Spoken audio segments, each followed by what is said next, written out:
Salama daholo eo andao raha tanterana amintsika ireto tsara ho fantatra manaraka ireto. Generaly Ramakavelo Désiré tsy fanarahan-dalàna no mahatonga antsika ho toy izao. No tanterahana tamin'iny andro omaly iny lanonana izay famoahana ny mpianatra manamboninahitra avy amin'ny andiany mivantana fahadimy-20 izay mitondra ny anarana lieutenant colonel Rakotomily Arson Hery. Any Mahajanga nametraka vato fehizoro ny ministra Samina Lola.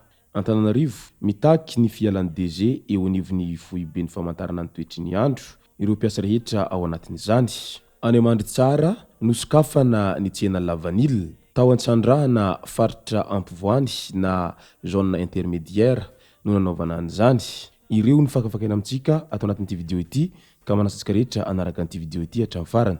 Asa diny ny milaiky ny video antsika ary tsarovatra trano ny miabone amin'ny chaîne antsika mba ahafahanareo manaraka tsy tapaka ny video izay lefa any amin'ny sisy tao matagatasy toy izao ny fanaovana azy. Tsy ampendrely isika fa avy hatrany tonga dia vavany ndawary. Général Ramakavelo Désiré tsy fanaran-dalàna no mahatonga antsika ho toy izao.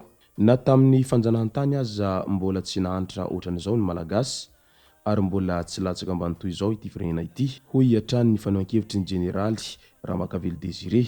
Ny hahitanao hoe miha fady ranovana sy miha mikrosofahana isika dia ny lalana eto Madagasikara hoy izy. Inona moa no ahafahan'ny olona hamokatra na dia atao hoe manana tany midadasika aza isika hamokatra ho aiza nefa tsy misy lalana hamohana azy. Tokony ho tonga saina ny malagasy hoy ny Général Ramakavelo.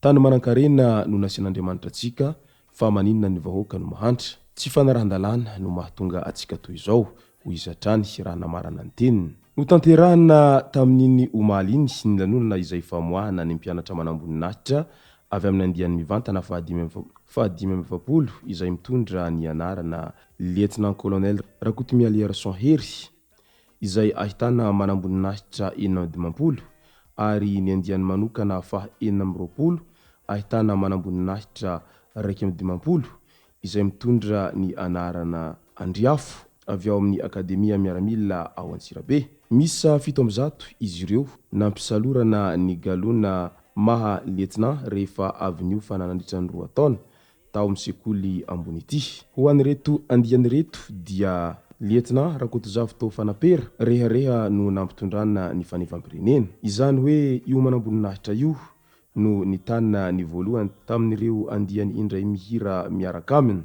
Amin'ny maha lehibe ny faratampony filohalan-dahy azy dia tonga nanome voninahitra ny lanonana ny filohan'ny Repoblikan'i Madagasikara Andriamatoa Andry Rajoelina sy ny ministry ny filohalan-dahy ny Général Sahivelo Lalamonja Delphin sy ny Général Andry Rakotondrazaka ministra délégué misahana ny gendarmeria sy ny ministry ny filaminam-bahoaka ary ny filohan'ny tenimieran-doholona sy ireo olom-bofidy maro ary ny gouvernoura mparitra ihany koa.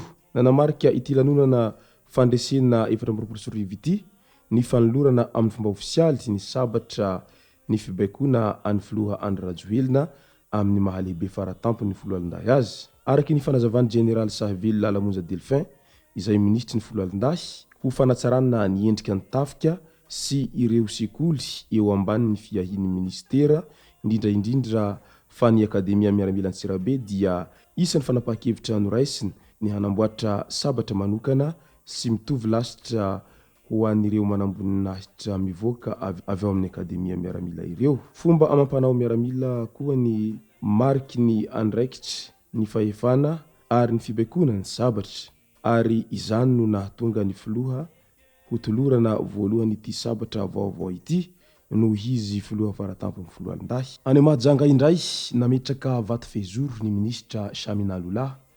Tonga ao Mahajanga tamin'ny andron'ny zoma 30 aogositra ny ministry fampianarana ambony sy ny fikarohana ara-tsiansa profesora Samina Lola teny amin'ny Star Belobaka no notsinain'ny vahoaka ny Mahajanga ny tenany.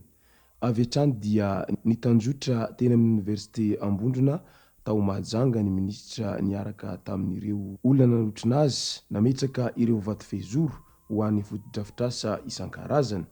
Midika izany fa asa fatsikabaro ny ministra ity ary niporofony amin'izao fametrahana vato fehizoro zao fa tena vonona tanteraka ny tenany hiasa amin'izay asa mahaminitsy ny fampianarana ambony azy zay. Ao Antananarivo indray mitaky ny fialan'ny DG eo anivon'ny fiben'ny famantarana toetry ny andro ireo mpiasa. Taorian'ny fofifa dia mitokona ihany koa ny mpiasa eo anivon'ny Meteo Madagasikara izay mitaky fialan'ny ramatoa tale jeneraly Amperinasa.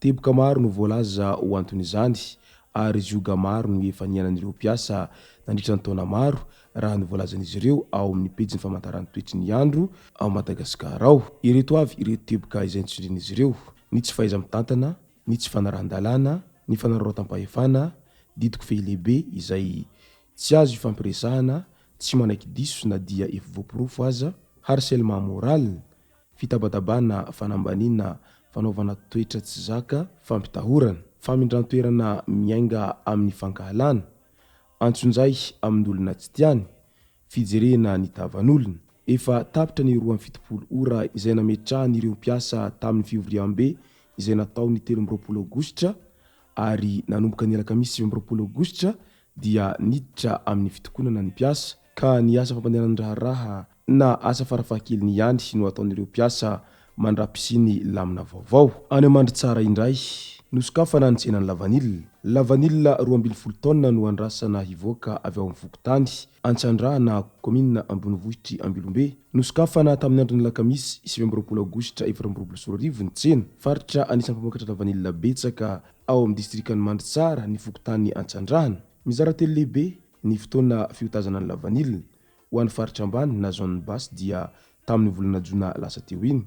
Ny faritra ampovoany na zone intermédiaire dia ny alakamisy 20 Aogositra ary ny faritra ambony na zone haute dia amin'io volana Septambra ho avy io.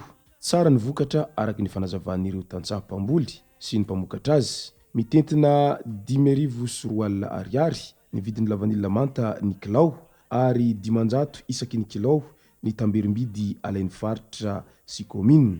Mpandraharaha maro no efa tonga hividy vokatra any an-toerana any. Nambaran'ny sombavim-bahoaka ny Madagasikara izay voafidy tao amin'ny distrikan'ny Mandritsara, Razakamanana André na Zakabe fa tokony hanaradalana avokoa na ny mpividy na ny mpivarotra amin'izao fiotazana tsena izao mba tsy hahasimba ny kalitaon'ny lavanilina mivoaka avy ao Mandritsara. Nambaran'ny depute tamin'ny kabary izay nataony ihany koa ny hitondrana fampandrosoana an'ity Antsandrahana ity izay renivohitry lavanilina ao Mandritsara ka hijoro any an-toerana ny fotodrafitrasa hanomezana rano fisotro madio ny mponina mba hisorohana ny aretina bilharziose izay mamely mafy ny mponina amin'ny komina Ambilombe iny.